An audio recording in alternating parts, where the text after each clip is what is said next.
औज़ुबिल्लाहिमिनश्शैतानिर्रजीम बिस्मिल्लाहिर्रहमानिर्रहीम अस्सलामु अलैकुम। मैं सरफराज अहमद मैं आपकी खिदमत में हाज़िर हूँ। एक बहुत इंपॉर्टेंट आज वीडियो लेक्चर के साथ आपकी खिदमत में हाज़िर हुआ हूँ। इंपॉर्टेंट क्वेश्चंस हैं बीए बीएससी पार्ट 1 के थर्ड ईयर के, या जिसको एडीएस एडीए प्रोग्राम है हमारा थर्ड ईयर का, वो जो है उसके हवाले से इंपॉर्टेंट क्वेश्चंस आपको बताने जा रहा हूँ। चैप्टर वाइज बताऊँगा आपको, ताकि आप उनको आसानी के साथ तैयार कर सको। ज़्यादा क्वेश्चन नहीं है, 15 से 20 क्वेश्चन हैं मैक्सिमम जो पूरे आपके कोर्स को कवर करते हैं, उन्हीं को आपने अच्छे से प्रिपेयर करना है। दूसरा, मैं आपको बताता चलूँ कि इन तमाम जो लेक्चर्स हैं इनकी वीडियो लेक्चर्स मेरे यूट्यूब चैनल पे मौजूद हैं। वहाँ से भी आप इनको प्रिपेयर कर सकते हो, वहाँ से इसको समझ सकते हो। प्रिसाइजली तैयार करना है, टाइम के मुताबिक तैयार करना है। आपने टाइम का ख्याल रखना है। 8 मिनट का क्वेश्चन है, 8 मिनट में हल करेंगे, और जो कंपल्सरी क्वेश्चन है उसका ख्याल रखना है, जो स्टैटिस्टिक्स का। तो इस तरह से आपने इन चीज़ों को जहन में रखना है और इनको प्रिपेयर करना है। तो आइए आज के लेक्चर का आगाज़ करते हैं। गौर से सुनिएगा, नोट कर लीजिएगा जो चीज़ें मैं बताऊंगा और इनके मुताबिक उनको प्रिपेयर कर लीजिएगा। अगर आपने शॉर्ट फॉर्म में अच्छे से याद करने तो मेरी बुक है थर्ड ईयर की, उर्दू मीडियम भी और इंग्लिश मीडियम भी, दोनों से, वहाँ से भी आप इनको अच्छे से प्रिपेयर कर सकते हैं। वहाँ टू द पॉइंट ये लिखे हुए हैं, जो क्वेश्चन में जैसे लिखा जाएगा उसी तरह से उतना ही मवाद लिखा हुआ है। एक्स्ट्रा नहीं है, डिटेल नहीं है, आप उसको काटने की ज़रूरत नहीं है, उसको कम करने की ज़रूरत नहीं है। एज़ इट इज़ आप याद करें और उसको पेपर में लिखें, इंशाल्लाह आप 100% मार्क्स जो है उसे हासिल कर सकते हैं। तो आइए आज के लेक्चर का आगाज़ करते हैं। सबसे पहला आप लोगों का चैप्टर है इंट्रोडक्शन टू साइकोलॉजी का। इंट्रोडक्शन टू साइकोलॉजी का जो चैप्टर है उसमें जो सबसे इम्पोर्टेंट आपके 2 क्वेश्चंस हैं, उन 2 क्वेश्चंस को आपने अच्छे से याद करना है और उनके बारे में। सबसे पहला जो क्वेश्चन है वो आपने नफ्सियात की डेफिनेशन याद करनी है, और नफ्सियात की डेफिनेशन के साथ आपने इसके स्कूल ऑफ थाट्स हैं। स्कूल ऑफ थाट्स में जो इम्पोर्टेंट स्कूल ऑफ थाट्स हैं उनमें से स्ट्रक्चरलिज्म, फंक्शनलिज्म और गेस्टाल्ट स्कूल ऑफ थाट है, ये आपसे पूछे जा सकते हैं। तो इन तीनों को आपने अच्छी तरह से याद करना है। गेस्टाल्ट स्कूल ऑफ थॉट है आपका जो है, और उसके अलावा स्ट्रक्चरलिज्म और फंक्शनलिज्म है, इनको आपने देखना है। उसके बाद एक इम्पोर्टेंट जो क्वेश्चन इसमें से आपका है वो है साइकोलॉजी के शोबे, यानी इम्पोर्टेंट जो डिसिप्लिन्स हैं, ये ब्रांचेस हैं साइकोलॉजी की, ये आपने जो है प्रिपेयर करने। ये 2 क्वेश्चंस आपके पहले जो चैप्टर है उसमें से कवर हो जाते हैं। सिर्फ इन 2 पे आपने फोकस करना और इनको अच्छे से आप लोगों ने याद कर लेना है। तो ये पहला आपका कवर हो जाता है। जो दूसरा चैप्टर है, सेकंड चैप्टर है, वो रिसर्च मेथड्स इन साइकोलॉजी है। रिसर्च मेथड्स इन साइकोलॉजी के अंदर बहुत इंपॉर्टेंट जो मैं आपको बताने जा रहा हूँ उसमें आपका एक्सपेरिमेंटल रिसर्च मेथड्स है और ऑब्जर्वेशनल रिसर्च मेथड है। इन दोनों मेथड्स को अच्छी तरह से आपने करना है कि रिसर्च मेथड्स क्या होता है और ऑब्जर्वेशनल रिसर्च मेथड क्या है। और उसके साथ आपका 2 हैं सर्वे रिसर्च मेथड्स और एक आपका केस हिस्ट्री मेथड। तो ये 4 टोटल आपके मेथड्स हैं, लेकिन इनमें से 2 पे आपने ज़्यादा फोकस करना है, ऑब्जर्वेशनल रिसर्च मेथड पे और एक्सपेरिमेंटल रिसर्च मेथड्स पे। तो इन दोनों को अच्छी तरह से याद कर लीजिएगा, और तीसरा उसके साथ थोड़ा सा सर्वे रिसर्च मेथड्स को भी टच कर लीजिएगा। तो इस तरह से आपका ये चैप्टर कवर हो। जो थर्ड आपका चैप्टर है, थर्ड चैप्टर बहुत इंपॉर्टेंट चैप्टर है, क्योंकि इसमें से कंपलसरी क्वेश्चन आपका आना है। 16 नंबर का एक कंपलसरी क्वेश्चन है जिसमें 4-4 नंबर के 2 पोर्शन होंगे और एक 8 नंबर का पोर्शन होगा। तो इसमें मेरी आपसे रिक्वेस्ट है, मैंने पहले भी स्टूडेंट्स को बताया है कि इसमें आपने डेफिनेशन याद करनी है, स्टैटिस्टिक्स की डेफिनेशन याद कर लेनी है, मीन मीडियन मोड की डेफिनेशन याद कर लेनी है, स्टैंडर्ड डेविएशन, कोरिलेशन की डेफिनेशन आपने याद कर लेनी। ये डेफिनेशंस पूछ लेना। और importance of statistics in psychology जो है वो पहला मैंने अपनी बुक में, मेरा पहला क्वेश्चन इंपॉर्टेंस के हवाले से, वो देख लेना है।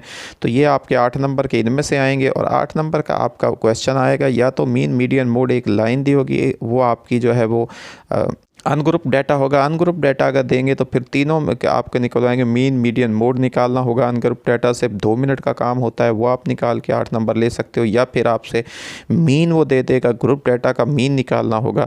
आपने ज़्यादा करने की ज़रूरत नहीं है, मीडियन मोड पे नहीं जाना, उनकी तरफ सिर्फ मीन है, उसका मीन का आपने जो है वो ग्रुप डाटा से एक निकालना है, वो 8 नंबर का आपका इस तरह से क्वेश्चन हल हो जाता है। और ये कंपलसरी है, इसको ज़रूर कीजिएगा। ये 16 के 16 नंबर आप इसमें से हासिल कर सकते हो इसको स्टडी करके।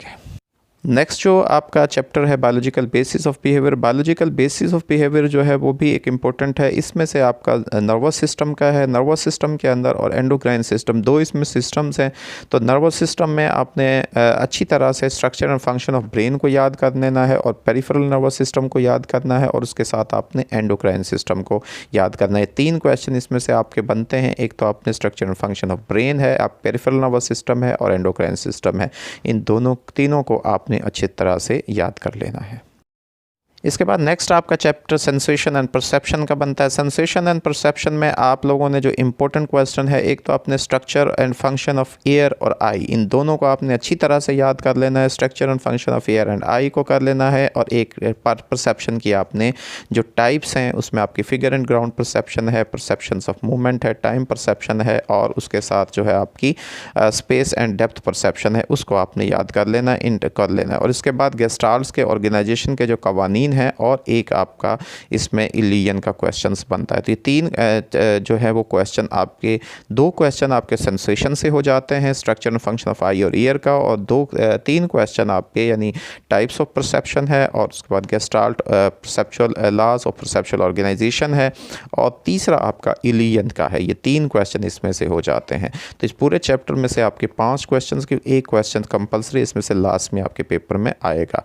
इसी तरह से हर जो मैं चैप्टर बता रहा हूँ एक बायोलॉजिकल बेसिस में से कंपल्सरी लाजमी तौर पर आएगा, वो आपने करना है। इसके साथ ही आपने जो है वो नेक्स्ट आपका जो चैप्टर है वो मोटिवेशन का है। मोटिवेशन में आपने जो है वो सबसे जो इम्पोर्टेंट है आपका वो थेरीज़ ऑफ मोटिवेशन है। मोटिवेशन की थेरीज़ में इब्राहम मैस्लो की थेरी हायरार्की ऑफ नीड्स जो है वो आपने याद करनी है। इसमें से आपका और टाइप्स ऑफ मोटिव्स आपने ये याद कर लेना है, यानी प्राइमरी और सेकेंडरी मोटिव्स क्या होते हैं ये आपने तैयार कर लेना है। तो इससे आपका ये चैप्टर भी जो है वो कवर हो जाएगा जी। उसके बाद आपका जो 7 चैप्टर है इमोशंस का, इमोशंस में आपका एक ही है इम्पोर्टेंट क्वेश्चन है, वो आपने थेरीज़ ऑफ इमोशंस हैं। James links theory of emotion है, कैनन बेड की थेरी ऑफ इमोशन है और उसके बाद शास्त्र सिंगर की थेरी ऑफ इमोशन है। तो ये आपने तीनों जो है वो थेरीज़ अच्छी तरह से इनको याद कर लेना है। तो ये इसमें से एक ही क्वेश्चन आपका इस चैप्टर में से बनेगा। और जो 8वां आपका चैप्टर है लर्निंग एंड कंडीशनिंग, बहुत इंपॉर्टेंट चैप्टर है।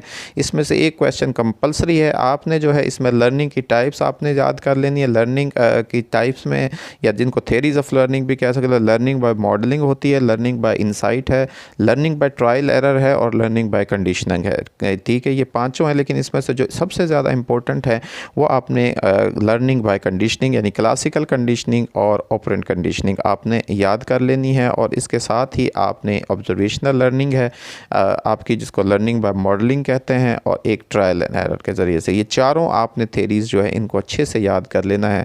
तो आपका ये कंप्लीट जो है वो चैप्टर हो जाएगा, मुकम्मल हो जाएगा और लाजमी तौर पर इसमें से आपका ये पेपर जो है वो हो जाएगा।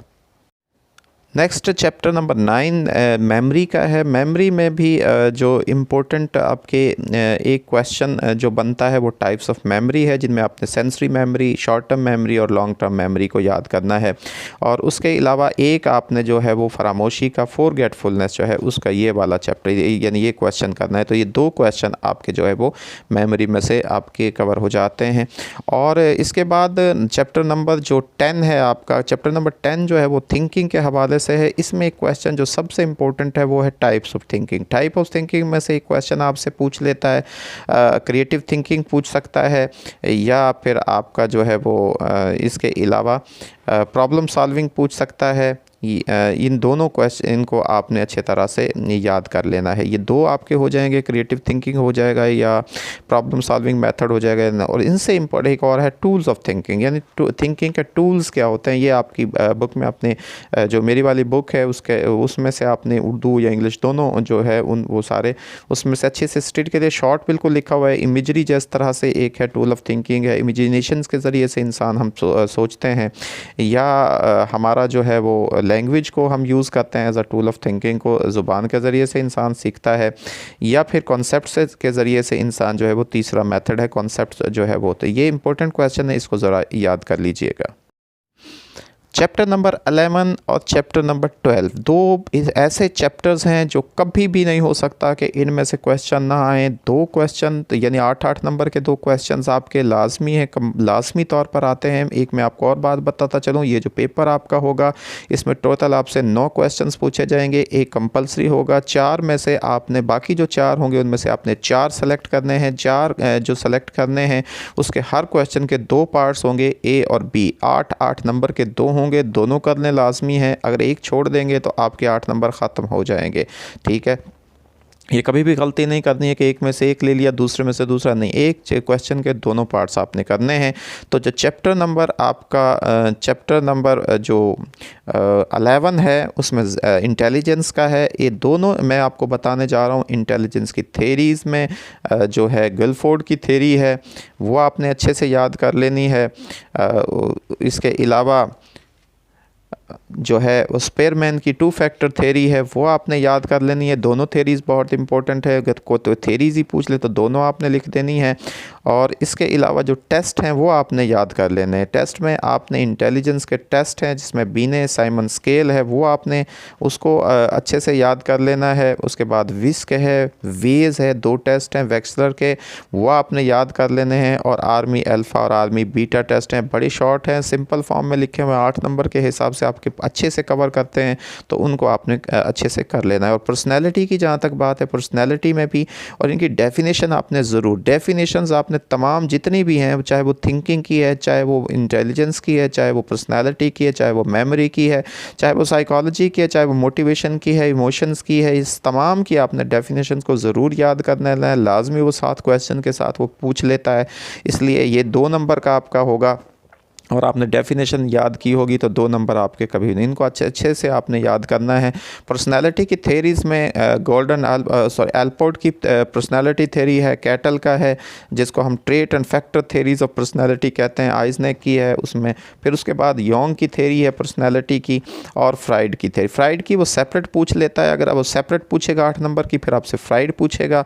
और इसके अलावा अगर वो आपसे डायरेक्ट पूछे तो फिर आपने लेंथ में नहीं जाना, डिटेल में नहीं जाना, फिर आपने 3 से 4 मुख्तसरन जो है वो, जैसे शेल्टन की आप बता दें, आइजनी की बता दें, अल्पोर्ट की बता दें और कैटल की बता दें। ठीक है, इनको आपने मुख्तसरन बयान कर देना है, डिटेल में नहीं जाना, अपने टाइम का भी ख्याल रखना है। और इसके साथ जो है अगर वो डिटेल में पूछेगा आपसे, डायरेक्ट एक ही पूछेगा यानी फ्राइड का पूछेगा, फिर आपने उसको डिटेल में लिख देना है। उसका मेरे बुक में उसके हिसाब से मौजूद है, वीडियो लेक्चर्स भी मौजूद हैं वहाँ, यहाँ से आप सारे उनको देख सकते हैं। इसके अलावा पैमाइश, शख्सियत की पैमाइश में याद रखिएगा 2 चीज़ें बहुत इंपॉर्टेंट है। एक तो आपने जो है वो प्रोजेक्टिव और जो है हमारे ऑब्जेक्टिव दोनों तरह के करना है। और जब आपसे अगर वो पूछ ले पर्सनैलिटी असेसमेंट का पूछे तो फिर दोनों को आपने बताना है, दोनों को मुख्तसरन बताना है। उसमें करना यह है कि आपने ऑब्जेक्टिव पर्सनैलिटी टेस्ट को पहले और उसके बाद प्रोजेक्टिव को यानी जो सब्जेक्टिव पर्सनैलिटी टेस्ट है उन दोनों को अलग-अलग से, और फिर उनके डिटेल में दी जाना टेस्टों की। फिर आपने मुख्तसरन सिर्फ जो है वो जब आप ऑब्जेक्टिव लिखोगे तो MMPI का मुख्तसरन एक पैराग्राफ में लिख दें और CPI का एक पैराग्राफ में, या 16 PF 2 टेस्ट बता दें, एनफ हैं। उसके बाद प्रोजेक्टिव और सब्जेक्टिव टेस्ट में जाएं तो रोडशा के बारे में या TAT के बारे में और जो है या मैक्सिमम HTP के बारे में, 2 टेस्टों के बारे में, इसके बारे में आपने मुख्तसरन भी एक पैराग्राफ में बताना है। डिटेल में जाएंगे आपका टाइम वेस्ट होगा आपका 8 नंबर के हिसाब से। और अगर आपने सिर्फ प्रोजेक्टिव किया और आपने ऑब्जेक्टिव छोड़ दिए तो फिर आपको आधे नंबर ही मिलेंगे, यानी 8 नंबर का क्वेश्चन है तो 4 ही मिलेंगे। इसलिए तमाम चीज़ों पे आपने गौर करना है, उसको अच्छी तरह से समझना है। तो ये तो था जी आज का हमारा लेक्चर जिसमें हमने आपको इंपॉर्टेंट क्वेश्चंस के हवाले से बताया।